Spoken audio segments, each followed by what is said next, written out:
Vous écoutez l'Ambition au féminin, épisode 184, et aujourd'hui, on va parler de santé mentale, plus spécifiquement de dépression chez l'entrepreneur. Mon nom est Tatiana Saint-Louis et j'anime l'Ambition au féminin, un podcast pour toutes les femmes pleines de vision, de talent et de drive qui désirent redéfinir le succès selon leurs termes et leurs conditions. Chaque semaine, j'explore seule ou en présence d'invités les thèmes entourant la réussite professionnelle et personnelle. Mindset, productivité, leadership, branding personnel, c'est le rendez-vous pour réfléchir à la façon dont tu veux vivre ton plein potentiel et laisser ton empreinte dans le monde. Salut les ambitieuses, comment vous allez aujourd'hui? J'espère que je vous trouve en grande forme. Moi, de mon côté, on dirait que l'énergie de la rentrée, je sais pas, je réfléchissais à ça cette semaine où, bon, il y a eu quand même beaucoup de chamboulements. Ma fille a commencé la maternelle cette année et puis, en même temps, j'ai senti un retour d'énergie que j'avais pas eu depuis, je dirais, un bon 6 mois. Et je me demande si c'est lié avec le changement de température, avec un cycle un peu plus productif avant l'hibernation de l'hiver. Je suis en train de vraiment observer mes cycles d'énergie saisonniers parce que, bon, j'ai assez de données maintenant. Je sens depuis au moins 4-5 ans à être très intentionnelle par rapport à ma gestion d'énergie, même si je fais énormément je dirais d'erreurs, mais bon, c'est pas vraiment des erreurs, c'est juste comme, je me rappelais pas que je devais pas faire de lancement au mois de janvier ou des choses comme ça. Mais je trouvais ça intéressant de voir aussi comment pour plusieurs, quand septembre arrive, les vacances sont passées. Je pense pas que c'est juste une question d'être sur le calendrier scolaire, ou peut-être ce l'est, mais il y a une recrudescence de focus, une recrudescence énergétique dans mon cas, et j'ai l'impression que je suis pas la seule à passer à travers ça. Et c'est intéressant de se questionner là-dessus, ou du moins d'observer ou de juste prendre conscience de ce qui se passe à ce niveau-là, qui est saisonnier, surtout en lien avec notre sujet d'aujourd'hui, qui est la santé mentale et plus spécifiquement la dépression chez les entrepreneurs. J'avais envie de parler de cette thématique parce que j'ai traversé un épisode dépressif dans les 6 derniers mois, justement, qui s'apparentait à un burn-out, mais qui a été plus diagnostiqué comme dépression. Sachant que, bon, j'ai un historique aussi avec la dépression, j'ai un historique avec la dysthymie. C'est une dépression chronique qui fait partie de ma réalité depuis de nombreuses années, depuis plus d'une vingtaine d'années, si ne serait que depuis toute ma vie. Et donc, en tant que dépressive, on veut pas rentrer dans un épisode dépressif parce qu'on sait ce que ça implique. Mais pour moi, c'est sûr que j'avais reconnu les signaux. J'avais reconnu les pré-signaux. J'avais vu dans quelle direction ça s'en allait. J'ai essayé de mettre en place certains systèmes. J'ai essayé d'aller chercher de l'aide, notamment au niveau de mon entreprise, pour déléguer, des choses comme ça. Ça n'a pas nécessairement fonctionné comme prévu, mais ça a été un peu inévitable. Je suis rentrée dans cet épisode dépressif qui est aussi lié, pas juste à mon entreprise, mais aussi à des choses qui se passaient au niveau personnel, des choses qui se passent aussi au niveau, de mon âge, de mon cycle de vie général. Donc, je démonise pas ici la dépression, je démonise pas le burn-out, je dis pas que c'est quelque chose que j'aurais pu nécessairement éviter avec une autre façon de vivre. Et aussi, je pense qu'il y a des apprentissages à travers la dépression, les états dépressifs. Il y a une intelligence à travers l'état dépressif, et plus je travaille avec le corps, plus je travaille avec le processus de unshaming, donc enlever la honte autour de certains symptômes qu'on pourrait avoir ou certaines façons de fonctionner. plus je suis capable de voir aussi cet épisode dépressif ou cet état dépressif comme quelque chose qui faisait partie de la nature, de ma nature, et que je ne vais pas démoniser dans mon historique ou dans la conversation qu'on va avoir ici. Je suis rentrée dans un deep dive un peu sur l'histoire de la dépression, puis c'était intéressant pour moi de percevoir à quel point dans le dernier siècle, dans le 20e siècle, beaucoup, la dépression a été justement médicalisée ou du moins pathologisée, alors que c'est un état qui est connu depuis l'Antiquité, qui était associé bien souvent à des personnalités plus créatives ou artistiques ou philosophiques ou spirituelles, et qui, même si ça s'accompagne de souffrances émotionnelles et psychologiques, et qu'il y a des choses qu'on peut faire, hein, même dans l'Antiquité, il y avait des cures qui impliquaient notamment de faire un voyage ou de faire plus d'exercice ou de passer du temps à l'extérieur ou dans la nature. Donc, il y avait des cures comme ça pour ces états-là qui ne sont pas simplement le propre de notre réalité actuelle, de notre période historique actuelle, mais qui existent depuis des millénaires chez l'être humain. C'est vraiment avec la venue de la psychanalyse au 19e siècle que là, on a commencé à pathologiser, à médicaliser aussi la dépression.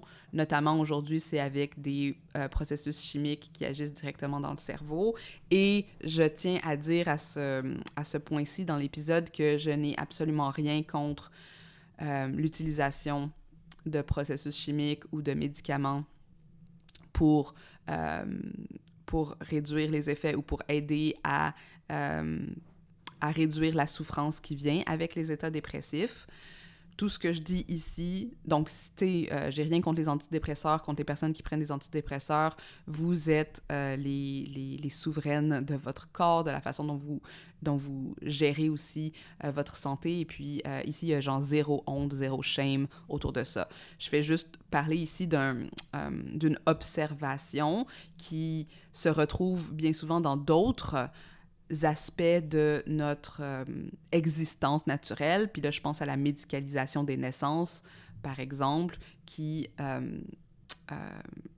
pris quelque chose, dans le fond, qui n'était pas une pathologie, comme la grossesse, et qui l'a transformé dans l'imaginaire collectif en quelque chose de dangereux. Même chose pour la dépression, c'est quelque chose de naturel, ça s'accompagne de souffrance, de douleur, de la même façon que l'accouchement s'accompagne de souffrance et de douleur. Il y a des choses qu'on peut faire pour alléger tout ça. Il y a des choses qui sont personnelles et individuelles. Il y a des choses qui sont systémiques. Et je pense que ce qu'on vit en ce moment avec la recrudescence de problèmes de santé mentale autour de la dépression puis du burn-out, c'est à la fois un problème... je dis pas c'est à la fois, c'est un problème systémique autour notamment de notre gestion du temps, de notre gestion du travail. J'en ai parlé dans un épisode qui s'appelle « Les limites du self-care entrepreneurial ». Je vous invite à aller écouter cet épisode-là pour ma vision sur le rôle du système dans la création de pression productiviste sur les humains et sur comment est-ce que l'individualisme nous a amenés à voir dans le self-care notre responsabilité et notre salvation dans un système qui est ultimement exploitatif et extractif de nos ressources énergie et de notre santé. Bref, donc ça c'est dans l'autre épisode, mais aujourd'hui je voulais parler spécifiquement de dépression parce que c'est un problème de santé mentale dans le milieu entrepreneurial, puis on ne peut pas le nier.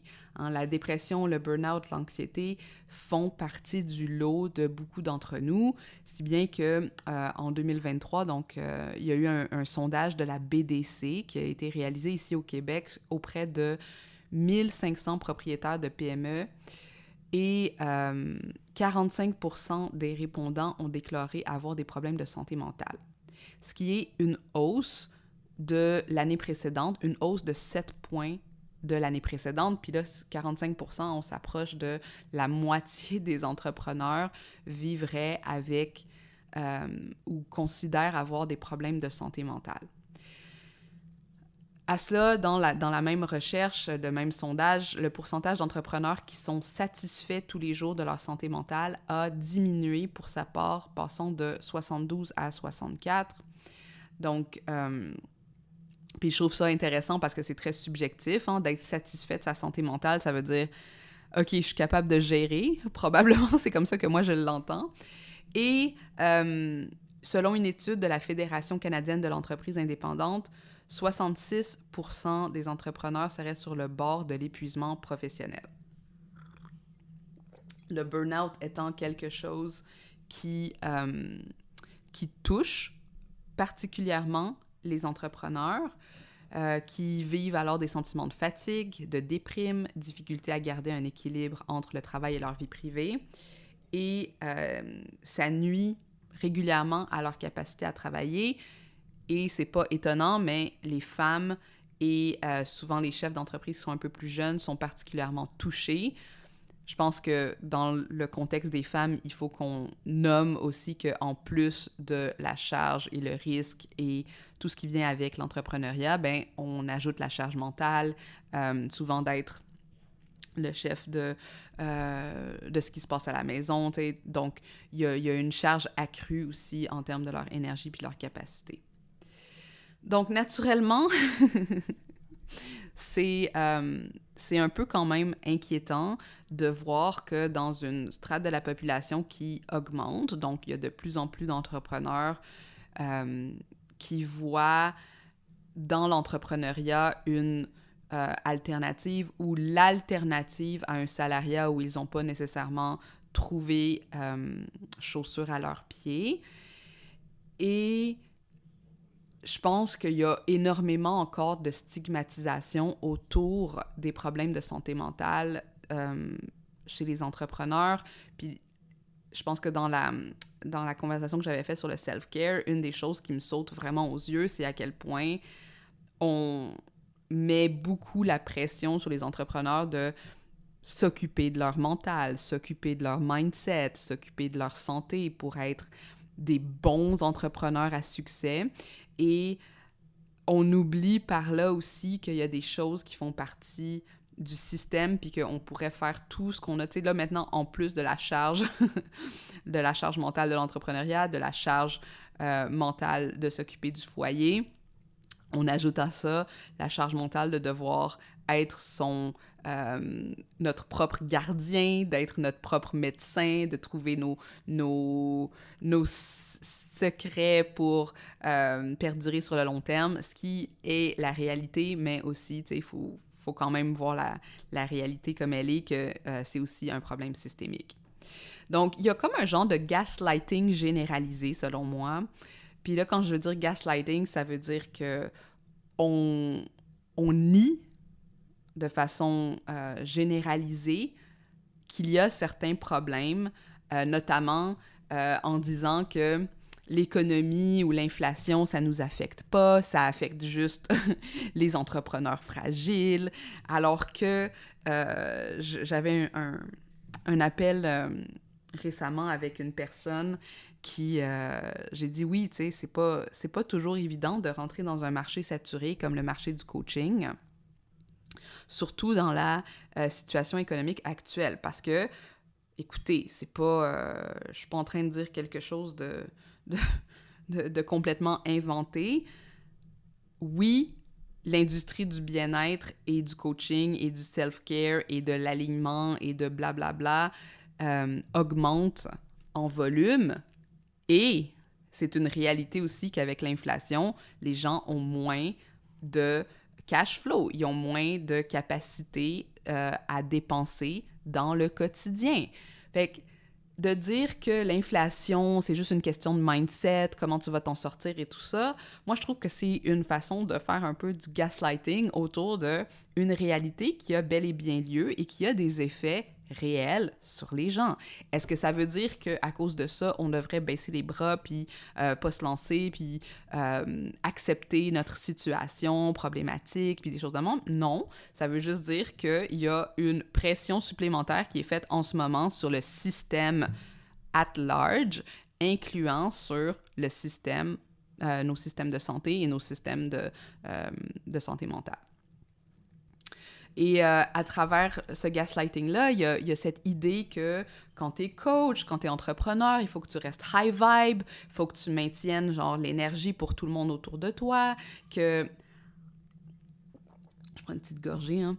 Que si tu es low vibe, c'est à cause de ça que les gens viennent pas acheter tes produits, nanana. Fait que personne veut dire comme « Hey, allô, genre, je vis avec la dépression. » Non, il faut que je show up sur les réseaux sociaux, il faut que je show up à mes clients, il faut que je show up dans mon habit de clown, de cheerleader. Let's go, on va aller, genre, crusher nos objectifs. Et je trouve qu'à travers ça, ben, on n'a pas justement les conversations autour de la dépression, autour de problématiques de santé mentale qu'on pourrait ressentir à travers notre expérience. Cette stigmatisation, elle est surtout présente dans les domaines du soin, puis qui sont majoritairement en charge des domaines du soin, c'est les femmes. Puis quand je parle de domaine du soin, j'inclus notamment le coaching, les coachings énergétiques, le côté de la spiritualité, parce que c'est des domaines qui sont traditionnellement dévalués comme étant le propre des femmes. Et dans ces domaines-là, c'est encore plus tabou, selon moi, de admettre ou de parler ou d'échanger ou même de montrer une réalité où on n'est pas parfait. Hein? On flanche, on est faible. Hein? Toutes des connotations très négatives et subjectives de l'état dépressif. Il y a... Avec ce gaslighting, avec cette stigmatisation, ça nous amène à nier aussi, parce que justement, il n'y a pas assez de conversation sur de quoi ça a l'air, la dépression en entrepreneuriat. De quoi ça a l'air traverser une dépression alors que tu peux pas nécessairement fermer ta business puis partir en congé maladie. Parce que bon, une des choses qui est vraiment inquiétante, c'est que tu peux avoir une assurance invalidité, tu peux aller... tu peux payer, moi je paye pour une, mais dès que par exemple tu es diagnostiqué avec une dépression ou avec un burn-out et que tu demandes les bénéfices de l'assurance parce que tu peux pas travailler pendant un certain temps, ben ça te barre de la majorité des assurances à venir. Fait que tu sais, c'est comme, t'as le droit à un burn-out dans ta vie. Genre, je ris, mais c'est quasiment ça. Il y a cette question de si t'es malade après ça, ben you're on your own.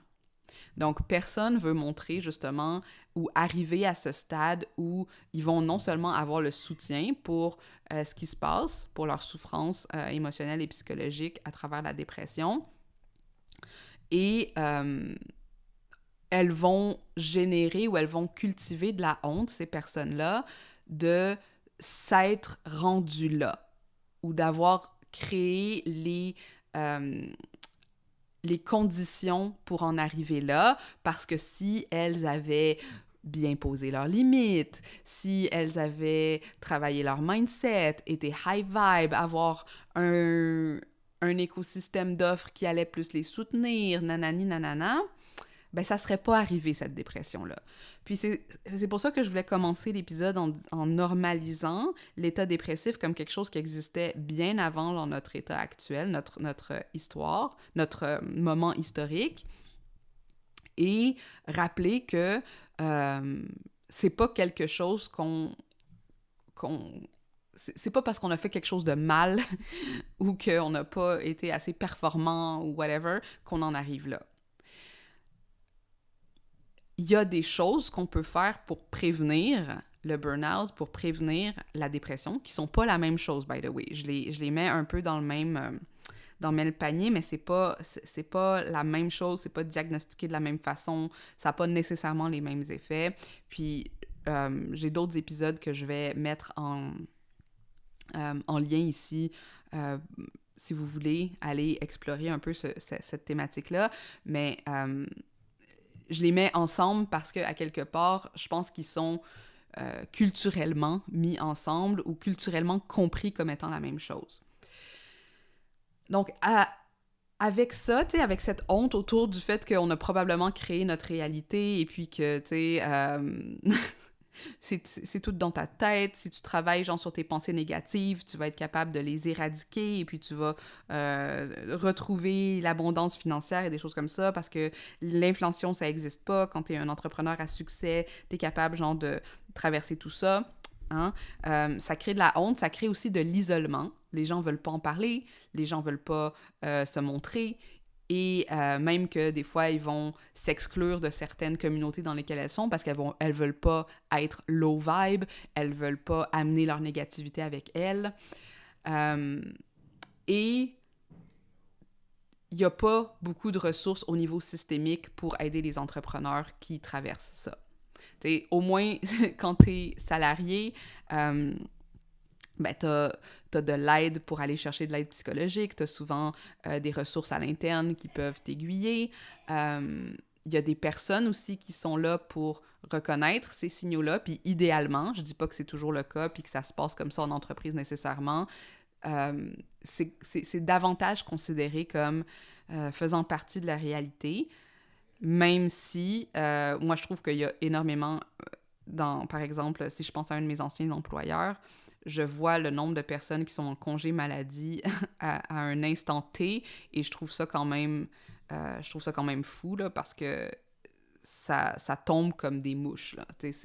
C'est un après l'autre, avec des arrêts maladie répétés. Puis, bon, c'est pas toujours pour la dépression, mais souvent ça l'est. Et à durée indéterminée, souvent, avec tout un tas de conditions, là. Des fois, il y a du harcèlement qui est mêlé là-dedans. Des fois, il y a... il y a des problèmes de maladies chroniques. Et puis ça, c'est très mal compris et je dirais même très mal traité au niveau holistique. Donc, sur quoi... Bon, ayant dit tout ça, je voulais normaliser la conversation autour de la dépression un peu. Je voulais vous donner un peu mon aperçu de ma perspective aussi de vivre à travers des dépressions. Et le fait que, bon, j'ai quand même une certaine expérience avec ça, avec la dépression, avec le fait d'être dépressive et de devoir quand même maintenir une certaine activité, un certain tonus, momentum dans l'entreprise. C'est pas la première fois que ça m'arrive, puis un des moments où j'ai eu une grosse dépression aussi, c'était quand j'étais à la maîtrise, et puis j'ai quand même fini ma maîtrise en 2 ans, j'ai quand même maintenu mes emplois à temps partiel pendant ce temps-là. Donc, j'ai une certaine expérience de quels sont les symptômes, qu'est-ce que je fais pour prendre soin de moi pendant cette période-là, et sachant tout cela, à chaque fois, on plonge quand même dans le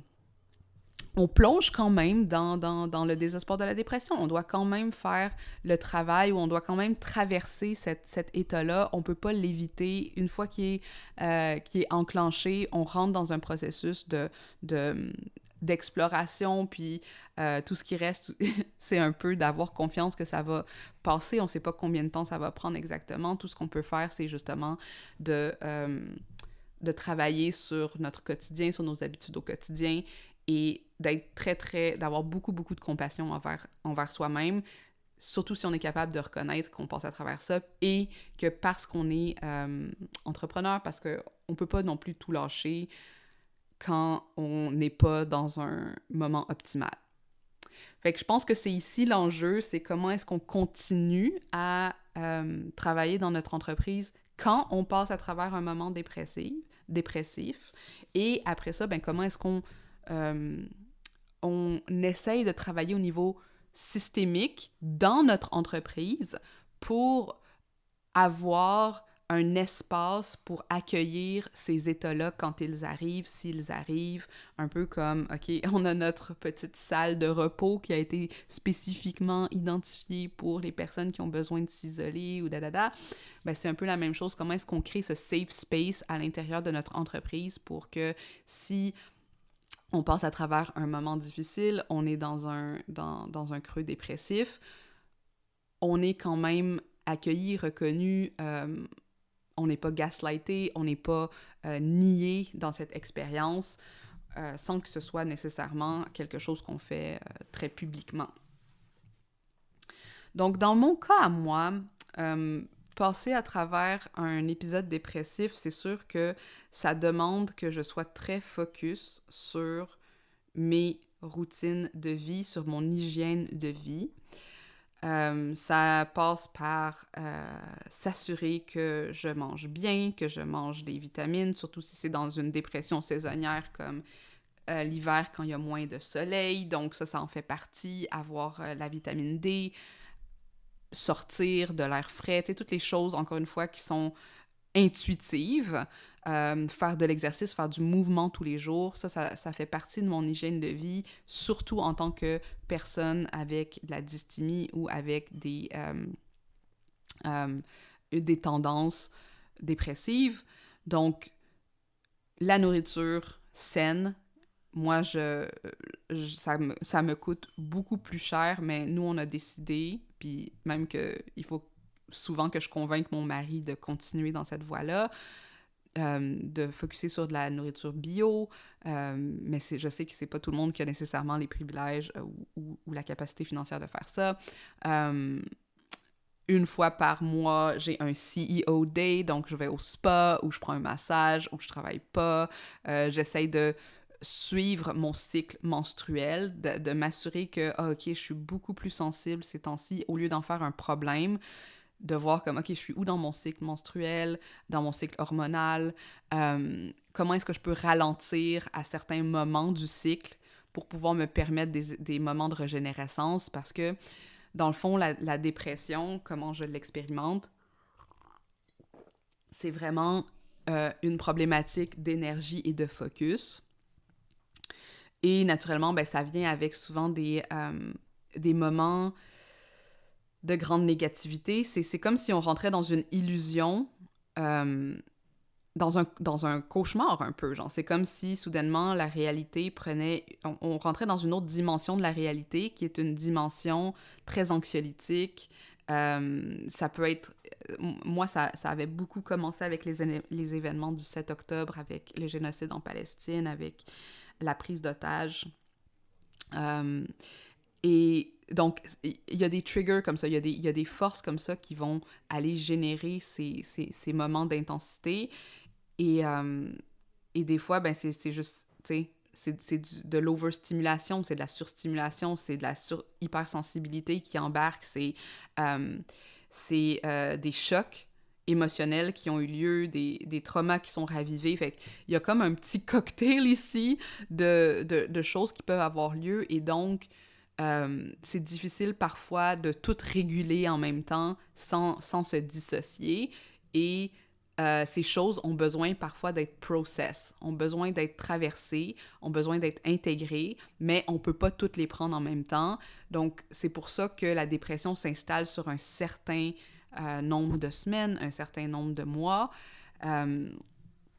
parce qu'à quelque part, il faut laisser à la psyché, il faut laisser au corps le temps d'intégrer les différentes choses, les différents éléments traumatiques qui l'ont peut-être sorti de son cycle régulier de gestion énergétique, de productivité, ou pas de productivité, mais de focus. Donc avec ça, bon, j'ai parlé de l'hygiène de vie, ça c'est essentiel autant pour la prévention que pendant ces moments-là. Essayer de respecter son énergie cyclique, comprendre qu'on est dans un état d'énergie réduit, qu'on a une capacité réduite parce que, encore une fois, selon mon expérience, c'est parce qu'on est en train de process beaucoup de choses à l'intérieur. Donc, c'est comme si le monde extérieur prenait un petit ralentissement pendant qu'on investit de l'énergie un peu au niveau inconscient, avec des choses qui se passent à l'intérieur. Okay? Puis il faut respecter ça. On envoie l'énergie vers l'intérieur ou vers l'extérieur, on a le même niveau d'énergie. Là, on ne peut pas inventer de l'énergie, il faut que l'énergie se régénère. Puis cette énergie, ben, elle se régénère avec de la bonne nourriture, avec du soleil, avec un changement d'environnement souvent... retrouver du plaisir, replonger dans le corps, être capable de ressentir aussi différemment notre réalité. L'autre chose, naturellement, ben, c'est de pouvoir s'entourer, de chercher de l'aide, de parler de ses difficultés. Hein? Puis là, je dis pas nécessairement d'en parler avec toute l'Internet. Ça peut être d'avoir des confidents. Moi, j'ai la chance d'avoir un partenaire de vie avec qui j'ai pu en parler, même si c'est pas facile de traverser une dépression dans un couple. Hein? C'est pas facile de demander cette aide-là, surtout si vous êtes... vous n'avez pas nécessairement un grand système de support dans la communauté ou des choses comme ça, parce que ça met une charge dans le couple, puis ça peut générer de la honte et de la culpabilité de la personne qui est dépressive, et aussi du overwhelm de la personne qui doit accompagner la personne dépressive. Fait que, tu sais, il y a cette réalité-là qui est difficile. Donc, oui, parler de ses difficultés, avoir des partenaires, comprendre aussi c'est quoi de partager un moment dépressif avec quelqu'un qui traverse ça, même si pendant qu'on est dans notre état dépressif, c'est pas le moment de commencer à se soucier de comment chaque personne gère ses émotions, quel type de charge on met sur chaque personne et tout ça. Tu sais, je veux dire, oui, on le conscientise, je pense qu'on en est tous conscientes, mais aussi, il faut accepter que là, c'est nous qui avons... on est dans un état un peu plus de détresse et on a besoin d'aide. Et donc, cette aide, il faut être capable d'aller la chercher, soit autour de l'aide psychologique, même si c'est pas toujours évident. J'ai beaucoup de difficultés. J'ai eu beaucoup de difficultés à trouver une bonne psy. C'est pas nécessairement de trouver un psy, des fois, le problème. C'est de trouver un psy qui va nous aider à à traverser ces événements-là, sans nécessairement juste nous médicaliser, parce que souvent, c'est ça qui va arriver. C'est comme, ben, voici des antidépresseurs, et puis reviens me voir dans... Ben, les petits font pas ça, mais tu sais, les médecins vont souvent dire « reviens me voir dans 4 semaines » ou nanana. Puis après ça, ben, c'est de trouver une méthode de psychothérapie qui nous convient, avec une personne qui nous convient, et travailler sur des choses qu'on est capable de travailler. Moi, personnellement, je m'entoure aussi beaucoup de coachs. Mes épisodes dépressifs sont souvent des épisodes où j'ai le plus besoin d'accompagnement spirituel aussi. Je lis beaucoup à propos de choses qui m'intéressent, comme par exemple l'état de conscience, la spiritualité, les dimensions. Donc, il y a des choses comme ça qui peuvent être faites. J'ai pas fait de recherche là-dessus, mais j'entends aussi que certains psychotropes sont en train d'être étudiés pour voir comment ça peut aider à soigner ou à alléger les symptômes de dépression. Chose intéressante à suivre dans les prochaines années. Et cette aide-là aussi, c'est pas juste, bon, c'est nos amis et tout ça, mais c'est aussi, selon moi, des coachs, des personnes qui sont inspirantes, de faire vraiment un ménage de qu'est-ce qu'il y a dans notre environnement. Est-ce qu'on a besoin de faire un ménage aussi peut-être de notre bureau, faire un ménage de notre desktop, de vraiment s'alléger, de prendre des moments pour s'alléger, pour enlever le surplus, et aller choisir intentionnellement des personnes qui nous inspirent. Fait que, tu sais, ça peut être faire le ménage aussi de notre Instagram. Je sais que durant mon dernier épisode dépressif, j'ai unfollow, je pense, 300 personnes. J'ai vraiment fait un gros ménage de qui je suivais sur mes réseaux sociaux. J'ai été très intentionnelle sur qui je voulais continuer à voir sur mes réseaux sociaux. T'sais, bref, fait qu'il y a ça qui se passe, une reconfiguration qui se passe dans les moments dépressifs, puis je trouve ça intéressant.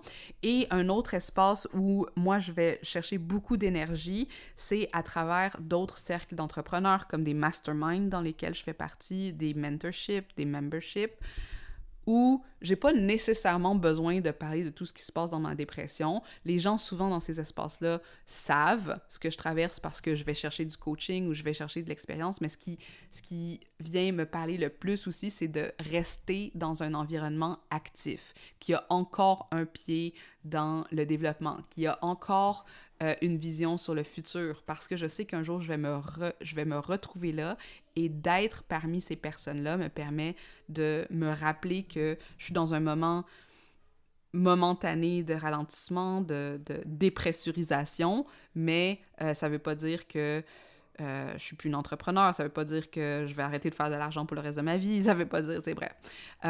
Donc, les cercles d'entrepreneurs, les groupes d'entrepreneurs, les programmes d'entrepreneurs, les masterminds d'entrepreneurs, ça, c'est vraiment important pour moi parce que c'est là aussi qu'on va aller parler de la réalité de chaque personne. Même si c'est pas la réalité qu'on voit sur les réseaux sociaux, hein, on va être dans les coulisses avec elle, puis là, les vraies choses sortent. C'est pas qu'est-ce que je devrais dire pour que mon audience me fasse confiance, nanana. Non, là, c'est vraiment les vraies conversations qu'on commence à avoir, du vrai soutien aussi de la part de personnes qui sont passées par là et qui connaissent la réalité de l'entrepreneuriat et ses difficultés, parce que c'est pas vrai que c'est pas difficile. Puis même, souvent, je vois des publications ou des reels que genre, oui, l'entrepreneuriat, c'est difficile, puis on le dit comme ça un peu en passant, mais de vraiment comprendre, d'être dans les tranchées avec d'autres entrepreneurs qui sont soit passés par là ou qui passent par là, ça a une immense valeur de reconnaissance, parce que c'est comme, OK, je suis pas toute seule, je suis pas isolée, c'est pas juste dans ma tête que ça se passe, c'est systémique, ça va prendre du temps, modifier les systèmes, mais ça veut pas dire non plus que je suis... qu'il y a une faille avec moi, que j'ai fait quelque chose de mal, que j'ai mal géré mon entreprise, whatever. Et naturellement, une fois qu'on commence à sortir de l'état dépressif, comme, tu sais, moi, je vois aussi, je sais aussi quand c'est des faux signaux, c'est juste comme, aujourd'hui, je prends juste un break de ma dépression, puis je m'amuse, parce que ça nous arrive aussi, ou je suis vraiment en rémission, où là, je commence à être plus inspirée, j'ai plus de facilité à faire mes tâches, je sens l'énergie revenir peu à peu, et ça s'accompagne, tu sais, c'est vraiment des effets accumulés de hygiène de vie, bien s'entourer, réfléchir à son énergie cyclique, être capable de parler et avoir beaucoup de compassion et d'empathie pour soi-même. Et dans le fond, encore une fois, tout ça, l'objectif, éventuellement, c'est d'apprendre de ça, puis de voir, comment est-ce que je peux créer un safe space à travers mon business pour accueillir cette réalité-là, puis pas en faire un problème, puis, tu sais, peut-être qu'après ça, on va pouvoir prendre des décisions comme, OK, j'ai besoin d'engager telle personne, ou de déléguer telle tâche, ou d'arrêter de faire telle offre, ou de transformer tel système de façon à ce que je puisse justement exister dans ces fluctuations sans que ce soit dangereux pour mes finances ou pour mon brand ou pour les actifs que j'ai mis en place aussi avec l'entreprise.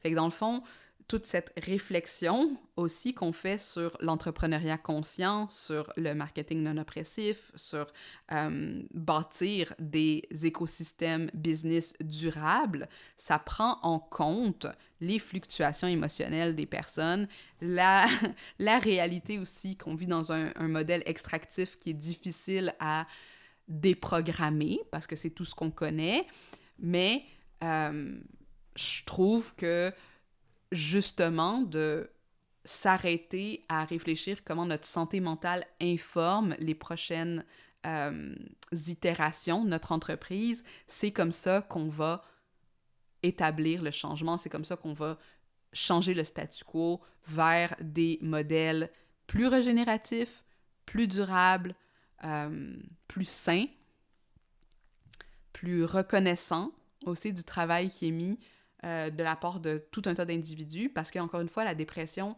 souvent, c'est pas juste un problème, c'est aussi des moments où on a de plus en plus de contact avec notre spiritualité, notre relation au monde, notre relation à notre créativité, notre relation à ce qu'on veut laisser comme marque dans le monde. C'est comme un moment où on peut justement aussi s'arrêter pour faire le ménage, pour réfléchir à notre identité et remettre certaines pendules à l'heure. Donc voilà, si vous êtes reconnu dans cette conversation, je veux vous dire que vous n'êtes pas seul. Si vous sentez que vous avez eu des difficultés dans les derniers mois ou que vous êtes dans des difficultés en ce moment au niveau de votre entreprise et de votre santé mentale, il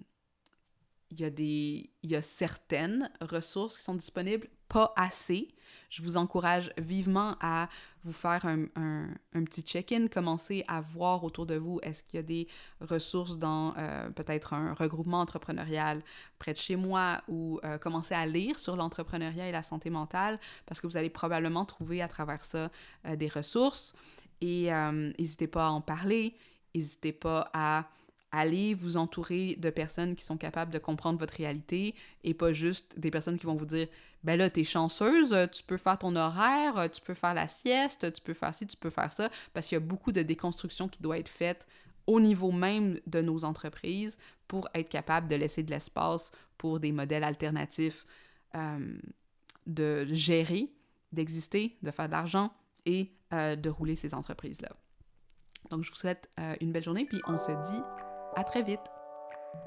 Avant de te laisser, je voulais prendre un temps pour t'expliquer un petit peu c'était quoi Terre Fertile, parce que si tu as écouté jusqu'à maintenant, c'est très probable que tu sois une de nos âmes amies, tu fasses partie de notre communauté sans le savoir encore.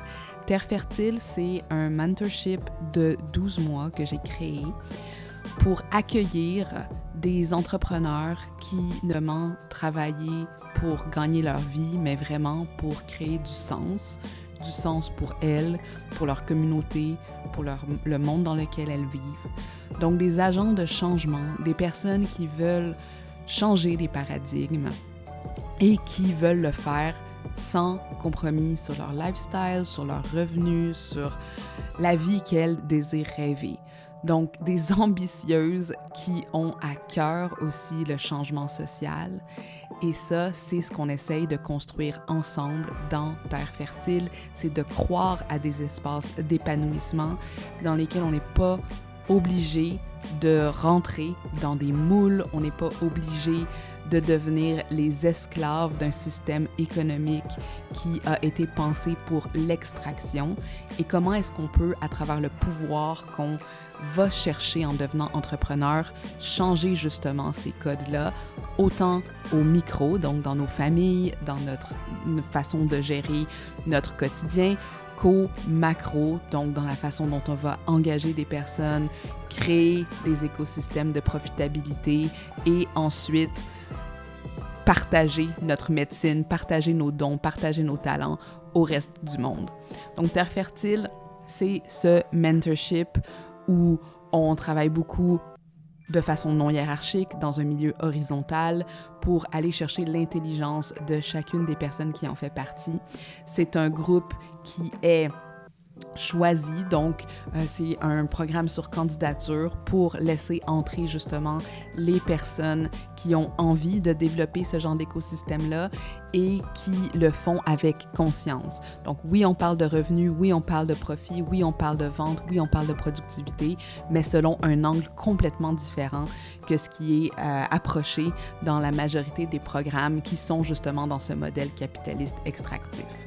Donc, si tu te sens appelée, intriguée, curieuse de cet environnement entrepreneurial de développement, je t'invite à envoyer d'abord ta candidature à mtamarque.com/terre-fertile et on pourra commencer la conversation à partir de là et voir si c'est quelque chose que tu veux intégrer.